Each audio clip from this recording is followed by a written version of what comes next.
INFJs rarely open up about their emotions, and when they try, it can be challenging for them to properly organize and formulate an understanding around their own emotions to begin with.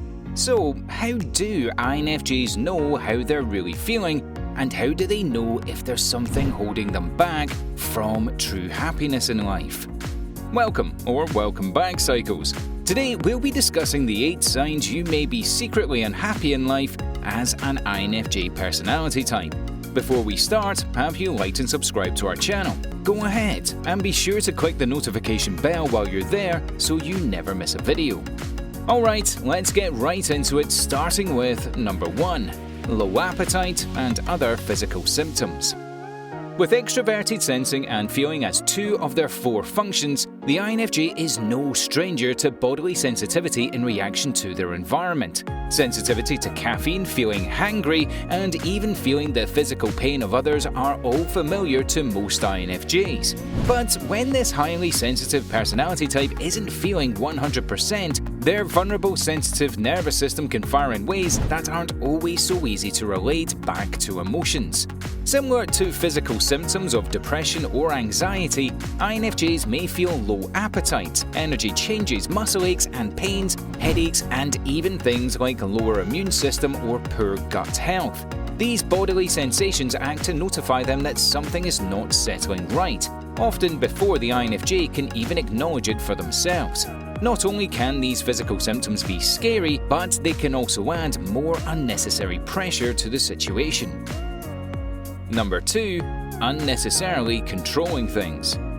INFJs love to have control. In fact, INFJs need to have control, especially when it comes to the satisfaction of their lives. They like to know that things are in order and are contributing to the grander idea they hold in their imaginations.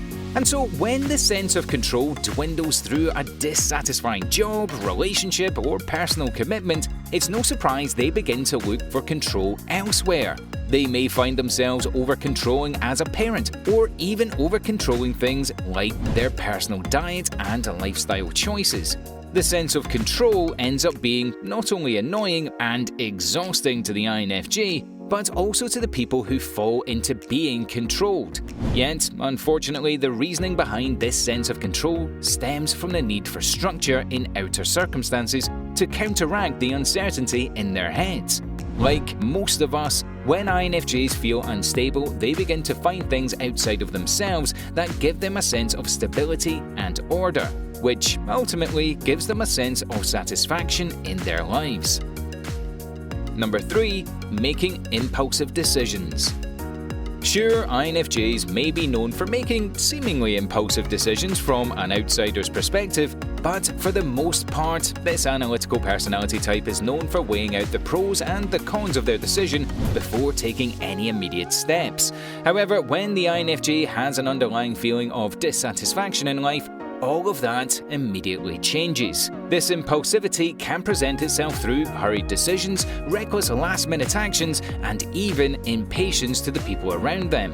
A secretly unhappy INFJ may even find themselves unusually blurting out things that they don't really mean, splurging their savings or making last-minute plans for activities they probably won't actually enjoy when the time comes. Maybe you think a night of clubbing will cure your unhappiness, INFJ, but we're here to remind you, a night of loud music and flashing lights sounds like more fun from the comfort of your bed than it will from the dance floor. Number 4, constant exhaustion.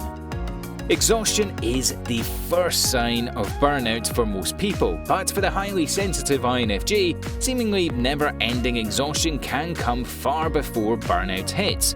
INFJs don't need to be totally burnt out of all their resources to know that there's something in their lives that they don't exactly jive with. Because this personality type is so familiar with the natural energy and optimism that comes when they're feeling inspired in life, exhaustion can be like a rude wake-up call telling them something isn't right. This constantly nagging exhaustion can act as a clear indicator for their introverted intuition that something needs to be evaluated. Yet, it doesn't always mean that something is necessarily wrong. In fact, without a clear vision of their future goals, INFJs can see life in a completely different way. one that feels apathetic and uninteresting. And in these circumstances, they may feel the need to slack on their responsibilities, sleep too much, or just emotionally and energetically shut down. Number 5. They see no future. Speaking of the INFJ and future goals, if there aren't any, be alarmed. For if an INFJ is lacking future insight, imaginative possibilities, and analyse future outcomes, there's some serious underlying unhappiness that is sucking every last bit of hope from their future projections.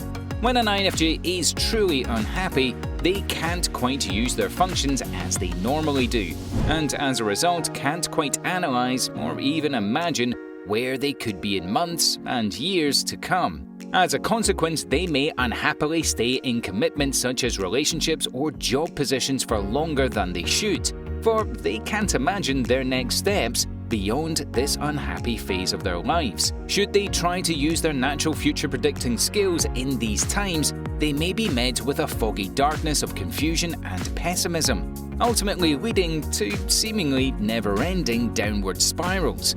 Luckily, it ends eventually, as most INFJs won't stay in this rut for too long. Number 6. Hobbies seem like a hassle.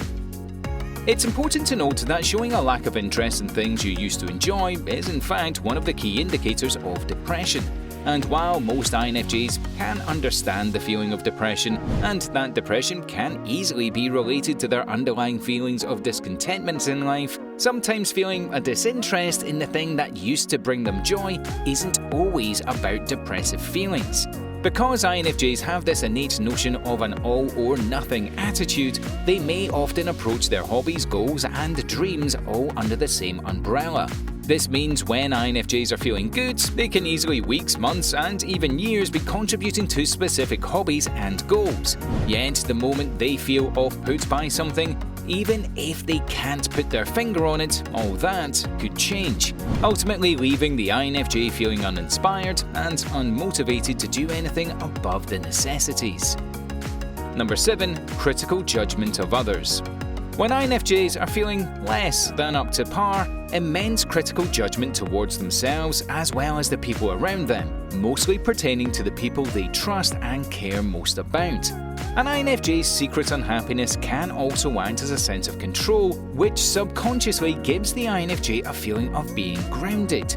This critical judgment also allows them to deflect any chances of being challenged on their less than optimistic behaviour from others. Yet, as we all know, if an INFJ is holding these high standards to others, they're usually holding even higher standards for themselves, which underlying happiness can definitely exacerbate. Number 8. Lack of concentration. Sure, INFJs experience their share of distractions and procrastination, but when they're ready to put their minds to work, they can reach a state of flow that is unmatched. That is, if they're feeling like themselves. When INFJs are feeling good, they're actually finding enjoyment in focusing on one thing at a time by diving into deep analysis and introspection. Yet, when they're feeling underlying stress, discontentment, worry, or uncertainty, they aren't able to utilize this laser-focused trait properly, being so distracted by inner thoughts and fogginess. It's like there's something tugging at their attention span, and sometimes this distraction can be so loud that the INFJ may resort to shutting everything out completely with utter solitude. Well, that's it for today, Psychos. So, do you think you're truly happy right now in life? Let us know in the comments below. Don't forget to leave us a like, share this video with your friends, and also subscribe to our channel for more Psycho videos.